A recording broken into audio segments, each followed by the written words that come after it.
in he comes. Welcome to you, Purple. Hello, Jim. Nice and fresh after 3 weeks off. Although I've seen you a couple of times in between those 3 weeks. And Bill and Dangerous. And 3 weeks, I've had 2. You? I'm getting pastier by the hour, as you pointed out last Saturday, Bill. And I went home from that show thinking I really am white and I need to get away from it. Grab the dial and go to Noosa.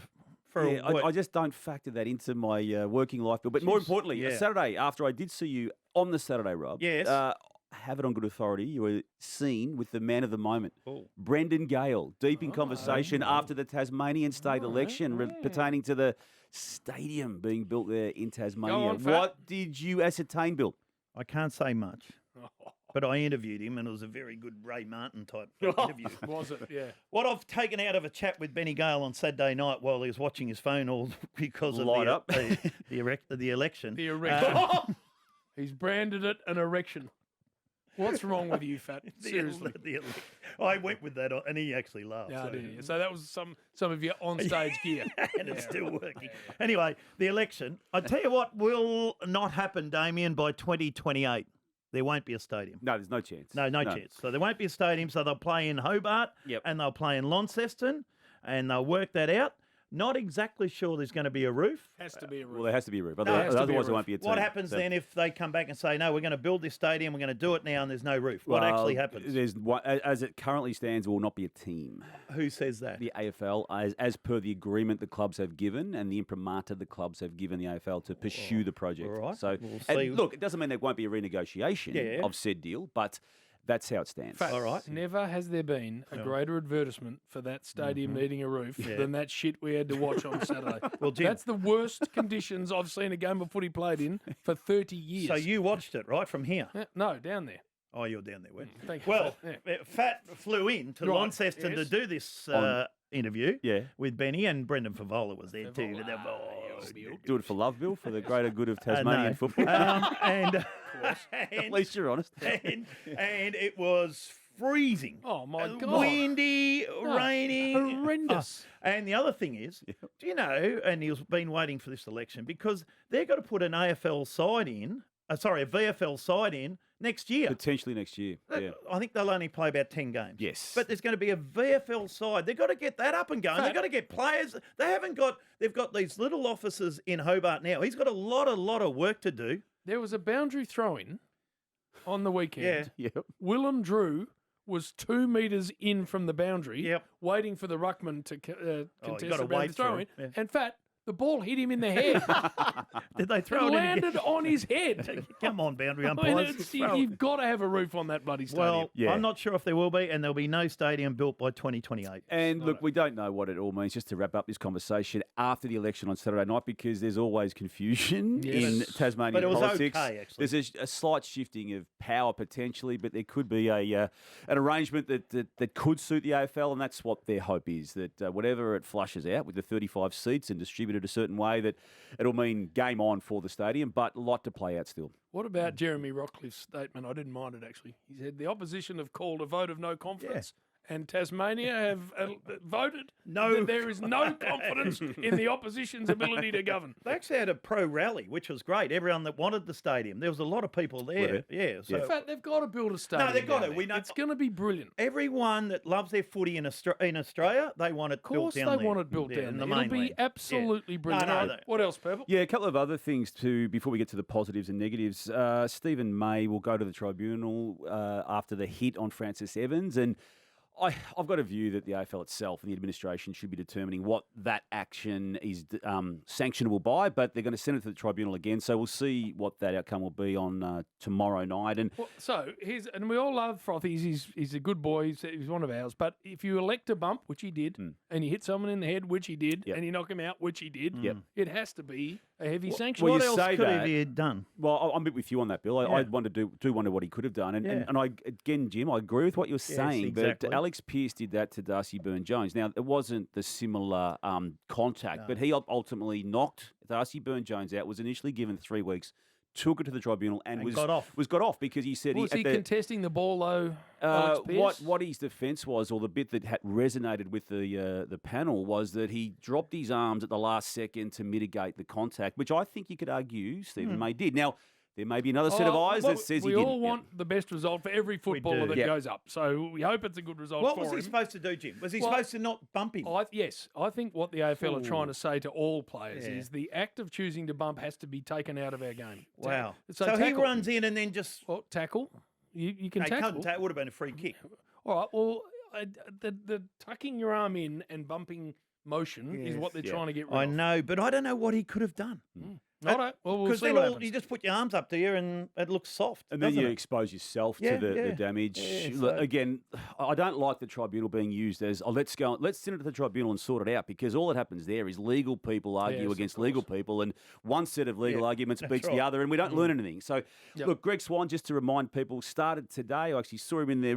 He was nice in there early, Jim, and no one was there. He couldn't even swipe through, and Andrew Dillon ran downstairs to get him in. Well, is this a test case for Swanee? Will Swanee step in and have a bit to do? Don't forget, Jim, supposedly the tribunal is, quote, independent. Really? So he's got a nice little cushy one. Right. But I reckon he will be of the view that this needs to be sorted out. And I know he's got strong views on the match review office and the tribunal that will change, but he can't change that in season. No. He will do it off season. What he may do in season is, in fact, I'll be surprised, staggered, if we don't see as early as Thursday night a significant change to the way the umpires resume play at its stoppages on the back of the quarter lengths being blown out to roughly 35 minutes a quarter. 20 minutes of real time, but 15 minutes of time. That's something you can do straight away. You can do that. That doesn't require a rule change. No. And I know he went and his plan was to go and see the umpires today. Well, what I would be doing if I was a part of that discussion, Purple, is getting the two examples from Friday night where a boundary umpire and a goal umpire were a metre away and just make the call, mate. Yeah. Don't throw it up and then we waste a minute. Because the cameras can't tell you what. Cameras can't tell you. Anyway. You're standing closer than Fat is to me. Yeah. The boundary umpire saw the ball being make a call. Yeah. That's we'll believe everyone wants. We'll believe it. We'll believe that call. Just get on with it. Do it with authority. And while he's seen the umpires, that pointing to the scoreboard by young Warner, did you see that yesterday? Which the umpire gave away 50 metres, which is, he wasn't even pointing. It was a gesture. It was a frustration. A frustration. 50 metres, which is and it just gave up a goal straight away. It was a terrible, terrible decision. I didn't see that as dissent. And I did see Mac Andrew in another game actually point quite aggressively at the umpire and seemingly mouthing words that you shouldn't be using anywhere, and nothing happened to him. Now, and there was another one too. Mason Cox was on the mark, and he was arguing a bit with the umpire, and the umpire said, "Turn around, Coxie, you got to face the kicker." What? On the mark, you don't have to face the kicker, do you? I didn't think the umpire told him. Standing still. The umpire told him to turn around and face the kicker. They do like telling people what to do. Well, they can't do that. No, I wouldn't have thought so. It's all about me. Crikey, I was getting frustrated. Yes. Well, you are not an umpire enjoyer, though. No, I'm not. You've got too many free kicks. Too many little ticky touchwood free kicks. I'm going to talk to Swanee. Now, Damo, positives? Yeah, it's hard to start anywhere other than the prancing pony, Jim. The man, otherwise known as Patrick Voss for the Fremantle Dockers. That's his new nickname, Bill. And he's got the greatest strut we've got going at the moment. I love it. Yeah, 6 goals yesterday. 9 at the coaches' MCG. votes. He got 9. Only 9. And Nick Dacos got 8. Yeah, you can understand that. But the 6 goals, to think he could waltz or strut in his case, to the MCG and kick the 6 and then to on perform a high-quality opponent. A very high-quality opponent, an All-Australian in Darcy Moore, most of it. He was moved around a little bit.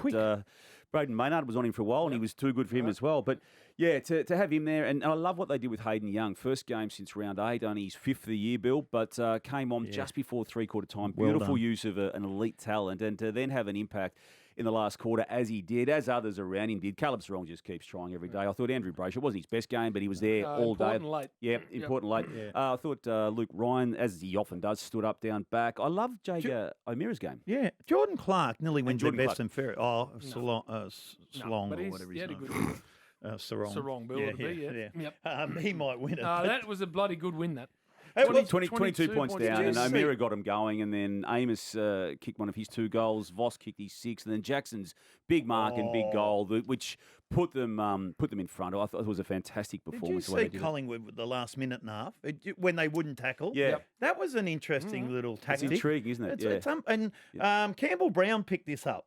after the game, and then I see James Hird went with it last night also. Yeah. But they wouldn't tackle. It was very good how they just let them run and tried to get the ball out running. They're ahead of the field, aren't they, in those moments and the way they play those moments. And this will become a trend given they've tried to do it yesterday. And it did keep the ball moving rather than the stoppages, which they then didn't want. Yeah. Adelaide Gold Coast, I'll start with obviously the Dockers with Voss, but what Adelaide's doing and did yesterday against Gold Coast was impressive as well. And it was one of their lesser lights in terms of profile. Alex Neil-Bullen, the 3 goals. He's had a really, really good year, hasn't he, for the Crows, having moved across from Melbourne. Another recruit in James Peatling was also very solid, and then both of them have been fantastic all year. And Blinds. We've seen who? Blinds. Daniel Curtin. I was about to get to him without knowing what you're referring to. No one knows what he's referring to. 6 to 8 weeks have been really good, haven't they? And he's made it a race, hasn't he? I feel anyway for the rising star now. Levi Ashcroft is doing nothing wrong. You'd also argue Murphy Reed's done nothing wrong, but the Curtin form in the past 2 months has been through the roof. So yeah, loving what they're doing. They've given themselves a massive chance now to have a pole position going into the finals. It's in their control effectively now, Bill, because they do have a game against Collingwood late in the season, round 23. So it could be a home final for them first week. Jim, your lookalike, or the one that you tell us looks like you, Isaac Keaney. Oh, how good was he? 5 goals. One of the great games ever played against North Melbourne. Deserving of a lot of praise, Bill, for what he did. I mean, what about the other bloke, the ruckman? Grundy's last, 9 weeks, 8 weeks? Probably 8 or 9 weeks now. Yeah, it was a slow start, but it's been a very good good finish. So, yeah, look, they've still got a mathematical hope. It may be too impossible for them to retrieve the percentage that they lack at the moment. That's going to be as big a problem as the the premiership points that they're behind on the teams in the 8. But they're making things interesting, aren't they? And it's no coincidence, Jim, that it's happened with Errol Goulden particularly and Callum Mills, but Errol Goulden particularly coming back into that team. I know you love this guy, Bill. I know we all do. Josh Dunkley, just going back on the positives to Friday night with what he did against Western Bulldogs, and also Hugh McCluggage, who's had another very good season as well. What about Lachie Neale? What he said about him? His most favourite player to ever play with. Yeah, that was a big call, wasn't it? It is. Yep. Jez Cameron, 5 goals for the Cats against the Saints. And I raise that, not so much for that performance, but 58 goals now, 47 next best. Mitch Georgiades on the Coleman medal race. And you never say it's done until it's done, but that's about as close as it's going to be in terms of being able to say it's done right now, Bill, with 5 matches remaining. I reckon he got to about 3rd gear, didn't he, Jezza, on the weekend? I think he just got to about 3rd. Yes. Right, negatives? Yeah, just one more on the positives. Richmond and particularly Tim Taranto. Yeah, well done. 5 wins for the year. They moved themselves above North Melbourne, so I love what they're doing. And while it's been their young kids have been the focus, it's been their older players who have actually helped them get to the 5-win stage of this season with the potential for another 1 or 2 more to come. Hopper and Vlosten and those boys. Well done to those boys. Good. Yeah. It's hard to start with anything other than West Coast when it comes to negatives, given that they've only got the 1 win after the 18 completed matches, 19 rounds. And what they dished up in the 3rd quarter against Richmond on the weekend was really poor. 8 goals they conceded to just the 1. And if you just then package up, unfortunately, not just for Andrew McQualter's first year as coach, but the last years of Adam Simpson, they've got an 8-win, 79 loss scoreline. 79. 8 wins, 79 losses going back to the start of 2022. So that's North Melbourne like. Wow.